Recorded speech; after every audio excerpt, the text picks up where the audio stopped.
हर हर महादेव। आप सभी शिव भक्तों का वीर मृत्युंजय यूट्यूब चैनल पर हार्दिक स्वागत है। आज हम एक ऐसे प्रश्न पर गहन विचार करने जा रहे हैं जो केवल दर्शकों का ही नहीं बल्कि अनेकों शिव भक्तों के मन में जिज्ञासा उत्पन्न करता है।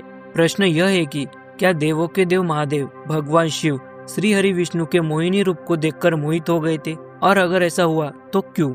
यह सवाल इसलिए भी महत्वपूर्ण है क्योंकि हम सभी जानते हैं कि भगवान शिव तो वह है जिन्होंने स्वयं कामदेव को एक पल में भस्म कर दिया था। वह आदि योगी है जो हर तरह के मोह माया और आकर्षण से परे है। हमारे वेद, पुराण और उपनिषद भी यही कहते हैं कि शिव ही वह शक्ति है जो सबको मोहित करते हैं पर स्वयं किसी के मोह में नहीं पड़ते। तो फिर ऐसा क्या हुआ कि शिव जो वैराग्य के प्रतीक है वह मोहिनी अवतार पर इतना मोहित हो गए थे? इस परम रहस्य का सच जानने के लिए हमें धर्म ग्रंथों की गहराइयों में उतरना होगा। इसलिए आपसे एक विनम्र आग्रह है, ज्ञान तभी फलीभूत होता है जब उसे पूर्णतः से ग्रहण किया जाए।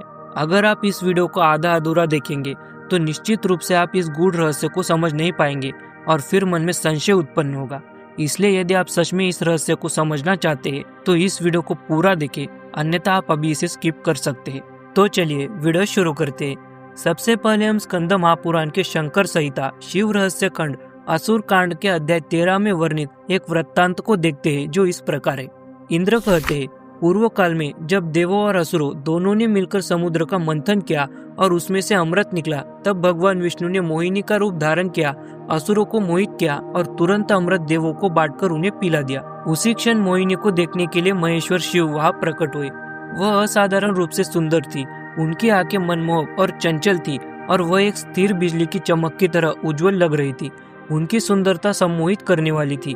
उनकी कमर पतली थी जो आकर्षक मोती जड़े आभूषणों से सजी थी और उनकी छाती उनके आकर्षण को और बढ़ा रही थी। मोहिनी को देखकर परमेश्वर शिव ने उनसे मिलन की इच्छा की। काम से अभिभूत होकर उन्होंने कहा, हे उत्तम रूप वाली सुंदरी, मैं तुम्हारे साथ मिलन करना चाहता हूँ।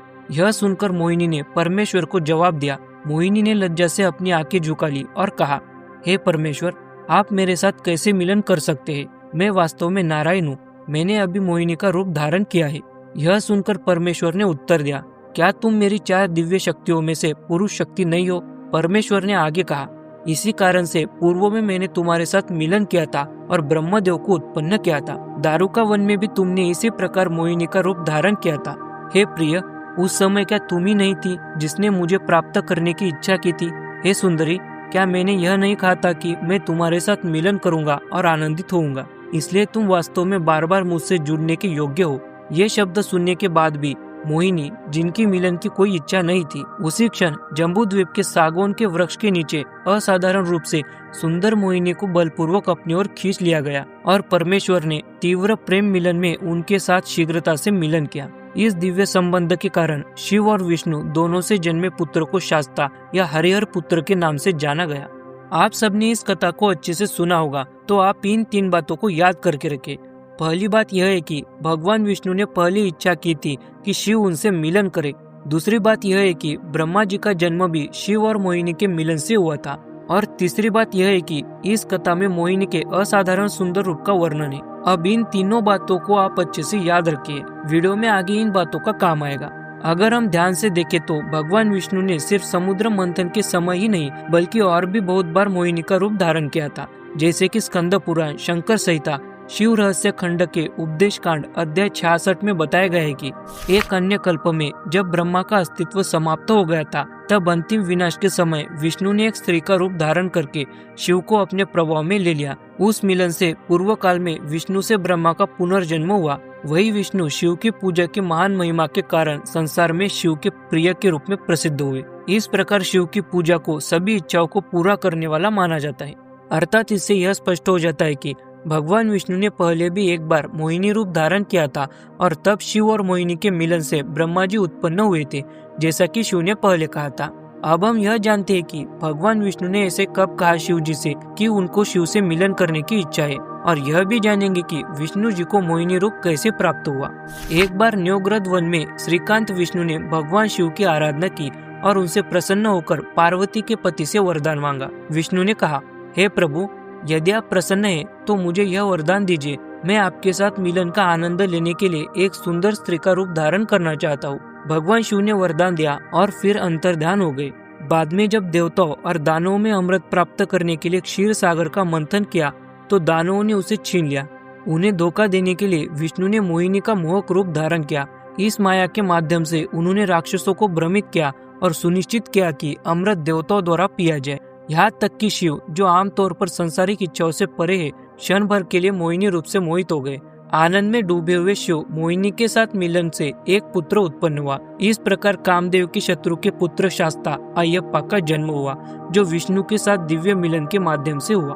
अर्थात आप खुद देख सकते हैं कि जैसे शिव जी ने कहा था, विष्णु जी ने ही शिव से मिलन करने की इच्छा की और जो मोहिनी अवतार यानी जो स्त्री का रूप था वह भी भगवान विष्णु के मांगने पर भगवान शिव ने उन्हें वरदान रूप में दिया और उसी रूप को धारण कर विष्णु जी ने देवताओं को अमृत पान कराया था। और अगर हम ब्रह्मांड पुराण के अंतर्गत आने वाले ललिता महात्म्य के अध्याय 10 को देखें तो वहाँ पर कहा गया है कि समस्त लोकों के एकमात्र रक्षक भगवान विष्णु ने ललिता को प्रसन्न किया, जिसका स्वरूप उनके स्वरूप के समान था। योगियों के नेता भगवान विष्णु ने महेश्वरी को प्रसन्न किया। केवल उनका ध्यान करके वे उनके समान स्वरूप वाले हो गए। वह सबको मोहित कर लेती थी। वह प्रेम की भावना की साक्षात नायिका थी। वह मोहक आकर्षक वस्त्र पहने हुई थी और सभी आभूषणों से सुसज्जित थी। वह अपनी सुनहरी करचूल से खनकती हुई आवाजें निकाल रही थी। शुभ चूड़ियां झंझना रही थी और खनक रही थी। सुंदर आभूषणों से सुसज्जित वह सभी ललित कलाओं से सबसे उत्तम चमक रही थी। इसका अर्थ यह है कि भगवान विष्णु ने जो मोहिनी रूप धारण किया था वह किसी और का नहीं बल्कि माता पार्वती, माता ललिता त्रिपुर सुंदरी का था, जो भगवान विष्णु ने उनका ध्यान करके उनसे वह रूप प्राप्त किया। और अगर स्कंद पुराण में देखा जाए तो ऐसा भी हो सकता है कि भगवान शिव ने जो विष्णु जी को एक सुंदर स्त्री का रूप वरदान में दिया तो वह माता का ही रूप होगा। और अगर हम शिव रहस्य महाइतिहास के 5वें भाग के अध्याय 18 को देखें तो वहाँ पर शिव जी की स्तुति करते हुए कहा गया है कि हम उस शिव की उपासना करते हैं जिनका मस्तक चंद्रमा से सुशोभित है, जिन्होंने अपनी पत्नी पार्वती के साथ अपने शरीर के आधे भाग को धारण किया है, जो योगिनियों के समूह द्वारा की गई स्तुति से प्रसन्न होते हैं और जो मोहिनी के पति है।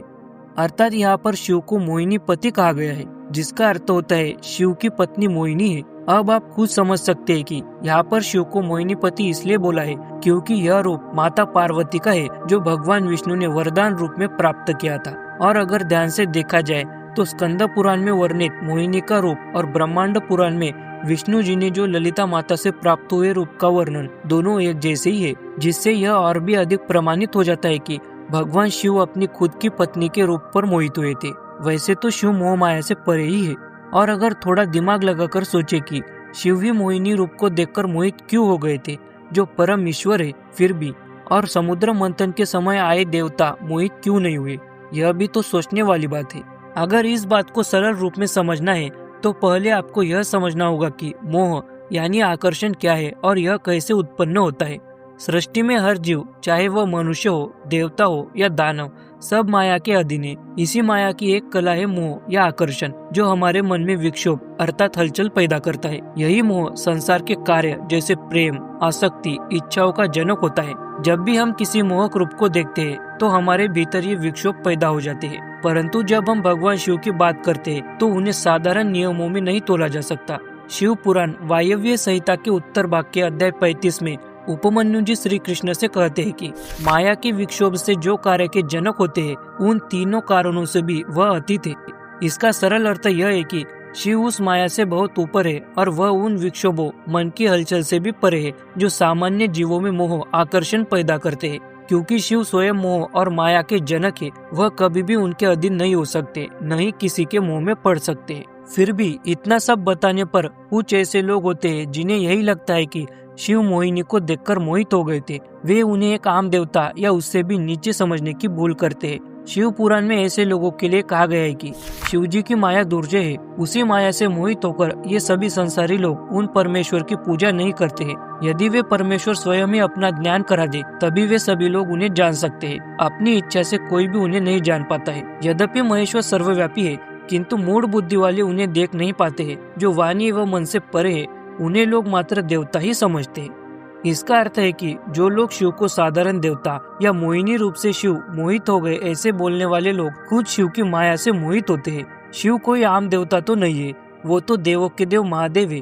लेकिन लोग इतनी छोटी सी बात को नहीं समझते और शिव की महिमा को हल्के में लेते हैं और यही उनके पतन का कारण होता है। भगवान शिव तो वह है जिनको देखकर लोग मोहित हो जाते हैं, जैसा कि अथर्ववेद में कहा गया है। भगवान शिव का शारीरिक स्वरूप मोहक है और यह अथर्ववेद का कथन है।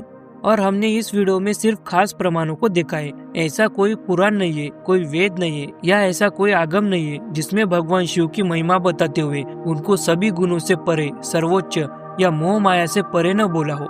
इसलिए भगवान शिव को समझने का प्रयास करें, न कि उनकी निंदा। अगर हम अपने ही भगवानों की निंदा करने लगे, उन्हें एक आम मनुष्य की तरह दिखाने लगे, तो यह सिर्फ शिव का अपमान नहीं है बल्कि पूरे सनातन धर्म के देवताओं का भी अपमान है। इसके बाद भी आपको मेरी बात गलत लगती है तो लगे। मैंने इस वीडियो में जो कुछ बताया है वह शास्त्रों के आधार पर ही बताया, न कि अपने मन से। और हाँ, जिन भक्तों को यह वीडियो अच्छी लगी है उनसे मैं कहना चाहता हूँ कि यह जानकारी आप अपने तक न रखें और आपके जैसे अनेकों भक्तों तक इस वीडियो को पहुंचाइए और कमेंट में बताइए कि आपको वीडियो कैसा लगा। आज का यह वीडियो यही समाप्त होता है। हम फिर मिलेंगे एक नए वीडियो के साथ। तब तक के लिए हर हर महादेव, जय माता आदि पराशक्ति।